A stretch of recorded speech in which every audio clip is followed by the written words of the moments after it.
You know a little something about that. You know a little something about selling out arenas. You know something about pay-per-views. Right. Canelo, Berlanga, who and why Fernando? I think Berlanga has never seen anything than what he's gonna see September 12th. He's never in his life has seen the light so bright in his life. Sure, that's a fact. He's gonna get in there, and the lights are gonna be so bright. He's gonna be like, "What in the hell? Where the hell am I?" And I'm telling you. And that's bigger than New Well, York. I'm talking about bigger than when you're in the prime time, when you're in the fight, the main event. You're gonna go in there and you're gonna be like, Brenda, and that's where Canelo said. What did he say? He said, "You're gonna see, it's different when you get in there.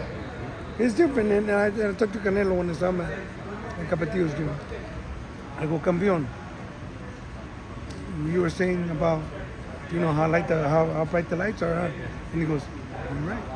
Because I've been there. I know it." Game recognized. So yeah, The big fight with Oscar here in Vegas in September. That was huge. At the middle of the game, man. Thank you. That was just yesterday. That was a big deal.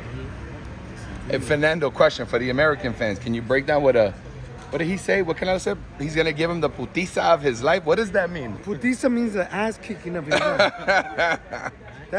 For all the Mexicans, una putiza, they gave you an ass kicking of your life. That's what putiza means for the Puerto Rican people. For you guys that don't know about those, that's what it is. Putiza of your life is the ass kicking of your life. And I believe it. Where do you rank this fight, Canelo Berlanga, in the Mexico-Puerto Rico rivalry? Well, look,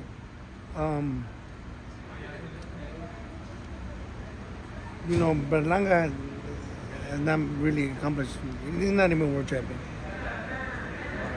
But he's a formidable opponent. He's a lot bigger than Canelo. But like Canelo said, he's different. You're gonna see it, and so I think it's gonna be 6th, 7th round knockout. Different question for you. Just switching gears really quick. You just talked about Capetillo's gym. Obviously, Emiliano and Tio have had their history. So we saw Tio was there. Did you run into him at all when he was training with Canelo at Capetillo's, or just in general, your thoughts on Tio and your son potentially having a fight in the future? Oh man, Emiliano's still a prospect, still young. I mean, Emiliano, when the time comes, it's gonna come. You know what I mean? And there's no rush. Now everybody says I was rushed, right, in my career. Well, the good with the bad. And I go like this. Like my trainer, Señor Garcia, my jefe, Big G, goes like this, Fernando. Todo lo que pasó en tu carrera, lo bueno y lo malo, sirve para experiencia para ti y tus hijos. The good and the bad that happened in your career serve like an experience for your boys. And it's the truth. There's no rush. We're with the best promotion in the history of boxing. They got the blueprint. You know how to make champions, build them, keep them there. We're just gonna follow suit and You do alluded it. to Edgar Berlanga. He hasn't fought no one like Canelo ever. Correct. So, who's the closest fighter that you can think of that he's ever fought?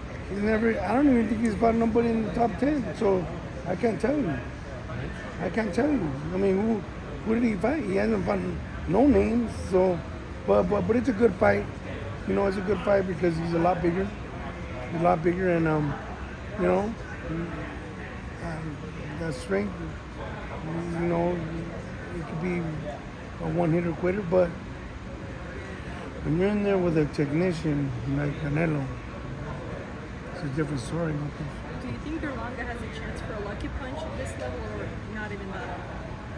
There's no lucky punches at this level. Everything is precise. It's with bad intentions, and so, I mean, I don't think so. If Canelo can't finish Berlanga, does that say anything about where Canelo is at this stage of his career?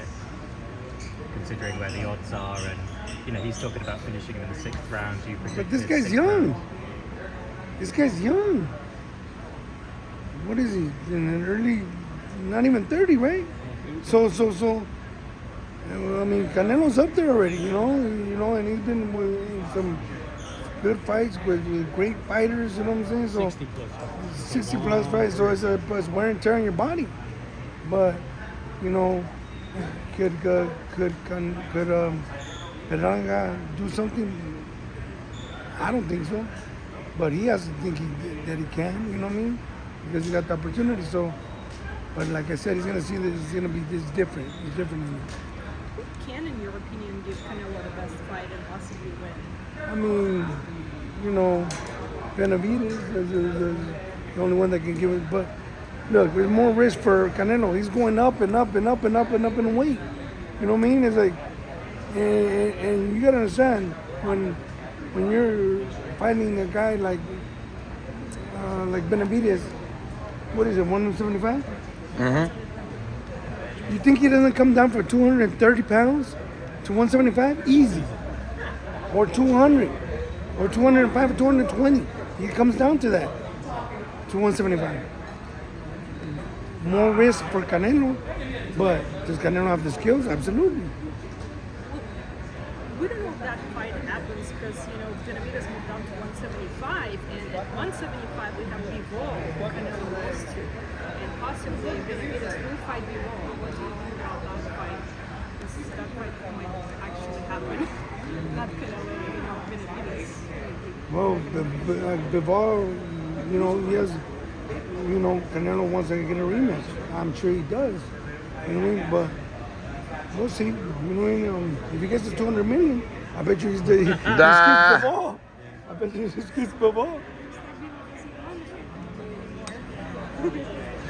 One more question for you about Emiliano. So I know you said, obviously, I brought up, him going back and forth with Tio. And you say he's taking a slower path, but it's a steady path, and you have a vision for him.